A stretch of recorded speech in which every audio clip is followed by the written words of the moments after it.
Good morning. आज उसी topic में डिस्पर्सन्स एंड स्पनास में आगे बढ़ते हैं और जो मेथड्स ऑफ एवरेजिंग है उसमें भी आपका जो 6 मेथड्स आ रहा है स्टैंडर्ड डेविएशंस।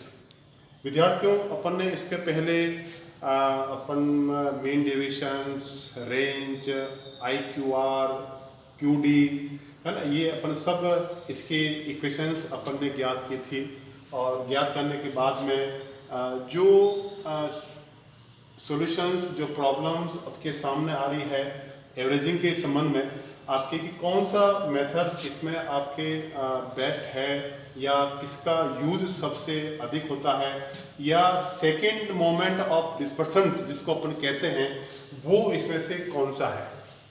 विद्यार्थियों, जो आज अपन जिसकी इक्वेशंस अपन याद करेंगे स्टैंडर्ड डेविएशंस या परमाप विचलन है ना, the base of the arithmetic means है ना, ये आपके समांतर माध्य पर आधारित है। तो विद्यार्थियों, सबसे पहले आपको अर्थमेटिक मीन्स आपको निकालना पड़ेगा और अर्थमेटिक मीन्स में भी आपको सब तरह के मेथड्स आपको देखने हैं। जिसे अपन ने तीनों सीरीज में अपन ने देखा था, इंड्यूस सीरीज, डिस्क्रीट सीरीज और कंटिन्यूस सीरीज। इसमें भी आपका डायरेक्ट और इनडायरेक्ट, प्रत्यक्ष या शॉर्टकट या लघु रीति। तो इन तीनों ही विधियों के आधार पर सबसे पहले आपको अर्थमेटिक मीन्स आपको ज्ञात करना है, ठीक है। उसके बाद में फिर आपका जो स्टार्ट होगा वो होगा आपका स्टैंडर्ड डेविएशंस या परमाप विचलन।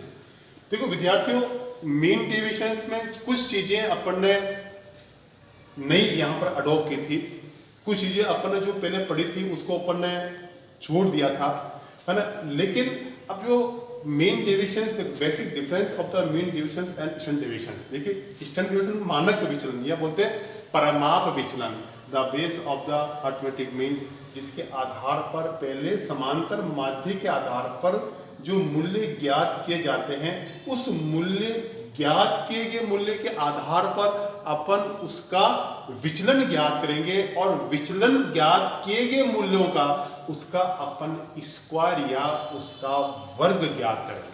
देखिए विद्यार्थियों, ये एक बहुत ही इसमें एक मेन या महत्वपूर्ण इंपॉर्टेंट चीज है आपका कि जो डेविएशंस ज्ञात करेंगे उस डेविएशंस का आपको स्क्वायर करना है। देखिए यहाँ पर क्या करना है, आपको वर्ग करना है आपको, है ना। तो जो आपका डेविएशंस आएगा, जैसे ना आपका डी किसी क्या करेंगे अपन, x माइनस एक्स बार। देखो विद्यार्थियों, ये क्या होता है आपका डेविएशंस, है ना। जो आपकी x वैल्यू है, x बार के पहले आपको क्या निकालना पड़ेगा, x बार, है ना। x बार मतलब जैसे इसमें तो सिग्मा x अपॉन n या x बार सिग्मा fx अपॉन n या sigma f d square x upon n, है ना। तो देखिए विद्यार्थियों, ये अलग अलग आपके अलग अलग सीरीज में इसको भी अपन अलग अलग तरह से फॉर्मूले को यूज करते हुए सबको पहले आपको x बार याद करना है। तो इस x बार से ही आपको, दिस इज x वैल्यू, ये क्या है आपकी, ये x वैल्यू है। तो इस x वैल्यू के आधार पर आपको x बार जो है, तो x माइनस एक्स बार बराबर d। अब जो डेविएशन वैल्यू आएगी उस डेविएशन में क्या होगा आपका, उसका स्क्वायर, उसका आपको वर्ग करना है विद्यार्थियों। और फिर नीचे जो आपका आएगा वो क्या आएगा, सिग्मा d स्क्वायर या सिग्मा f d स्क्वायर, है ना यहाँ पर। तो sigma f d square x, ये आपको एक नई जो आपकी सिचुएशंस है, आपके यहाँ पर एक नई इक्वेशंस है, ये आपको इसमें देखना है। तो विद्यार्थियों, ये जो वर्ग है, स्क्वायर है, यही आपका परमाप विचलन होगा। विद्यार्थियों ध्यान रखें, यही आपका क्या होगा, परमाप, है ना। प्र और माप मतलब उस समांतर माध्य से निकाले गए विचलन के वर्गों का योग, this is a standard deviations. समझते विद्यार्थियों, आपको इसके बारे में कुछ जानकारी प्राप्त होगी कि what is the standard deviations, कि परमाप विचलन अपन किसे कहते हैं। और इसका देखिए विद्यार्थियों, second moment of the dispersion, ये अपकरण का द्वितीयक माप है।